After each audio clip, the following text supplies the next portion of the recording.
నమస్తే, నేను Roja. Welcome to special debate. తెలంగాణలో కుల గణన జగడం నడుస్తోంది. ప్రభుత్వ గణాంకాలపై అటు ప్రతిపక్షాలు ఇటు బీసీ సంఘాలు మండిపడుతున్నాయి. అసెంబ్లీలో తీర్మానం చేసింది తెలంగాణ సర్కార్. ఇంతకీ కులగణన కాంగ్రెస్ కలిసొచ్చేనా? పార్లమెంట్లో రాహుల్ చెప్పిందేంటి? అసెంబ్లీ వేదికగా రేవంత్ లెక్కలేంటి? గణాంకాలు గందరగోళంపై ఇవాల్టి స్పెషల్ డిబేట్. తెలంగాణలో కుల గణన లెక్కలు తేలాయి. అసెంబ్లీ వేదికగా తెలంగాణ సీఎం రేవంత్ గణాంకాలను ప్రకటించారు. ఎవరి జనాభా ఎంతో ఆయన స్పష్టం చేశారు. తమ ప్రభుత్వం ఎంతో ప్రతిష్టాత్మకంగా కులగణన సర్వే చేపట్టిందన్నారు సీఎం రేవంత్. బీసీ జనాభా 46.25% ఉందన్నారు. ఎస్సీలు 17.43%, ఎస్టీలు 10.45%, ఓసీలు 15.79% ఉన్నట్టు ఆయన తెలిపారు. రాష్ట్ర వ్యాప్తంగా ముస్లిం జనాభా 12.56% ఉంది. అందులో బీసీ ముస్లింలు 10.08% కాగా ఓసీ ముస్లింలు 2.48% ఉన్నారు. కుల గణనలో 96.9% కుటుంబాలు వివరాలు నమోదు చేసుకున్నాయి.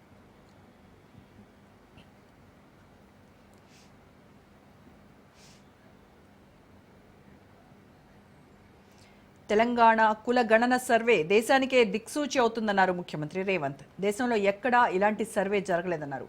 సామాజిక న్యాయం కోసమే సర్వే చేశామన్నారు. వెనుకబడిన వర్గాలకు న్యాయం చేయాలన్నదే కాంగ్రెస్ ప్రభుత్వ ఆకాంక్ష అన్నారు సీఎం రేవంత్.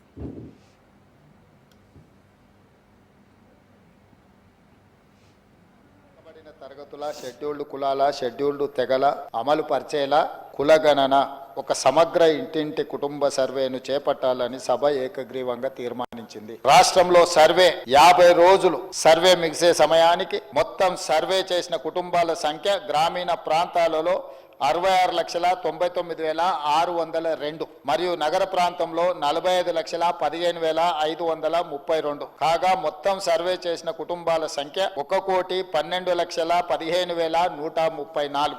ఇది సర్వే కవరేజ్ను 96.9% సూచిస్తుంది.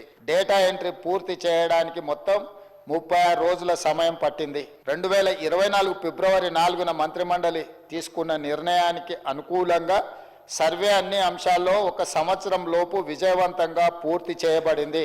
ఎస్సీలో ఇది మొత్తంలో 17.43% ఉంది. ఎస్టీలో ఇది మొత్తంలో 10.45% ఉంది అధ్యక్ష. బీసీ ముస్లిం మైనారిటీ మినహా ఇది మొత్తంలో 46.25% ఉంది అధ్యక్ష.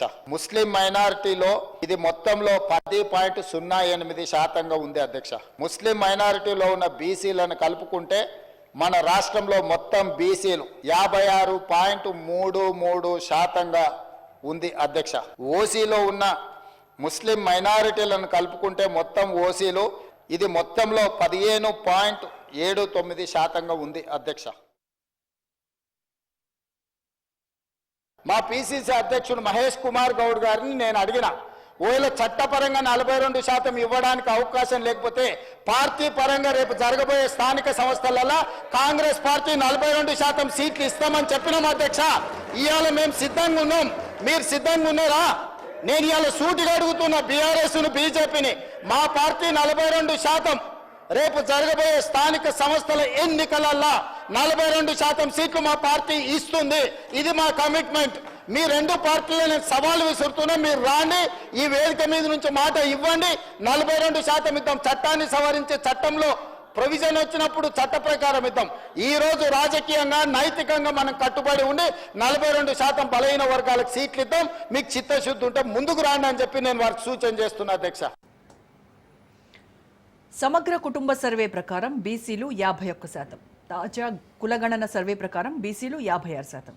దీంతో గణాంకాలపై గందరగోళం నెలకొంది. తెలంగాణ ప్రభుత్వ నివేదికల్లో నిజమెంత, సర్కార్ వారి కులాల లెక్క తప్పిందా అనే సందేహాలు వ్యక్తమవుతున్నాయి.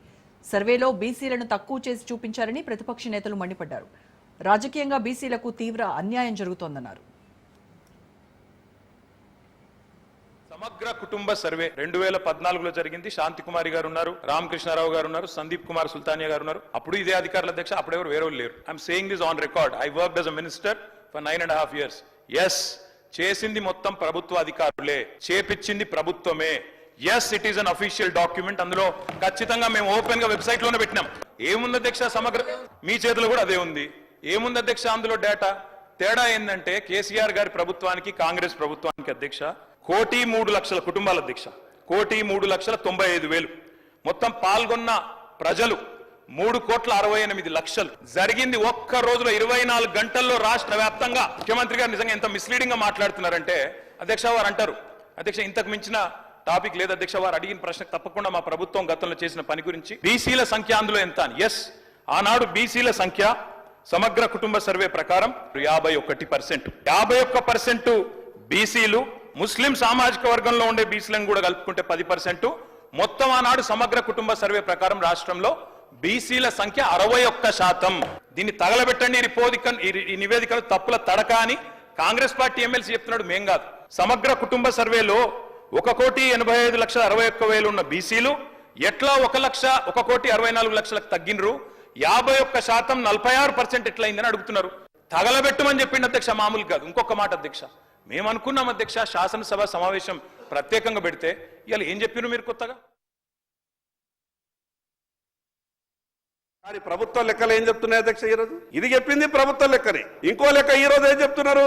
మా లెక్కల ప్రకారం 98,52,168 ఎవరు ఎక్కడికి వెళ్ళిండ్రు. సరే, తక్కువ ఎస్సీ చూపిస్తున్నారు. ఇక ఇంట్లో ఇంకా ఒక గొప్పగా మాకు అనుమానం వచ్చే విధంగా కుట్ర జరిగినట్టు అనిపిస్తున్నారు అధ్యక్ష. 14 ఏళ్లలో తగ్గిపోయింది అధ్యక్ష. అసలు ఈ సంఖ్యని ఏ రకంగా నిర్ణయించారు? 2014 కన్నా ముందు మేము అనుకుంటుంటే ఈ సమైక్య ఆంధ్రప్రదేశ్ లో బీసీలకు అన్యాయం జరుగుతున్నది, మన రాష్ట్రం మనకొస్తే అన్ని రకాలుగా న్యాయం జరుగుతుందని బాగా ఆశపడ్డం అధ్యక్ష. తెలంగాణ ఉద్యమంలో ముందు వరుసలో ఉండి పోరాటం చేసింది బీసీ బిడ్డల అధ్యక్ష. ఇది కొత్త పదం తీసుకొచ్చిండ్రు. మరి నేనైతే ఇది ఎక్కడ చూడలేదు. హిందూ బీసీలు, ముస్లిం బీసీలు, ఇది ఎక్కడ పదం అధ్యక్ష? అసలు ఇది రాజ్యాంగం ఒప్పుకుంటుంది అధ్యక్ష? ఇటువంటి పదాలు వాడి ఈ రిపోర్టు మీరు బయట పెట్టి రేపు బీసీలకు ఎట్లా న్యాయం చేస్తారు అధ్యక్ష? హిందూ బీసీలు, ముస్లిం బీసీలు, అసలు ఈ రకంగా బీసీలు ఉంటారా? ఈ ఇబ్బందులు ఉన్నాయని తెలిసిన తర్వాత ఈ 14 నెలలలో మీరు చేయాల్సినటువంటి కార్యక్రమాలు చేయలేదు అధ్యక్ష. మీరు చేయాల్సినటువంటి కార్యక్రమాలు చేయని కారణంగా ఈరోజు స్థానిక సంస్థల పీరియడ్ అయిపోయింది, రేపో మాపో ఎన్నికలు. మీరు హడావిడి పడి ఈ రకమైనటువంటి తప్పుడు తడకలతోని నివేదిక తయారు చేస్తే దీన్ని కోట్లు కొట్టేస్తాయి అధ్యక్ష. 2 స్టిక్కర్లు అంటేస్తే ఎవరు ఆ 2 స్టిక్కర్లు అంటేసిన వాళ్ళ అధికారుల మీద చర్యలు తీసుకుంటాం, వాళ్ళ పేర్లు కూడా చెప్తే మంచిదని చెప్పారు. కానీ 98 లక్షల జనాభా తగ్గించిన వాళ్ళు దాని గురించి చెప్తలేదు. 2 స్టిక్కర్లు వేస్తే మాత్రం వాళ్ళ మీద చర్యలు అంటారు. 14 ఏళ్లలో మా బీసీల సంఖ్యనే ఎందుకు తగ్గింది? మిగతా వాళ్ళ సంఖ్య ఎందుకు పెరిగింది? ఏ కారణం చేత పెరిగింది? ఈ జనాభాలో సగభాగం ఉన్నటువంటి బీసీల సంఖ్యనేమో తగ్గిపోయింది.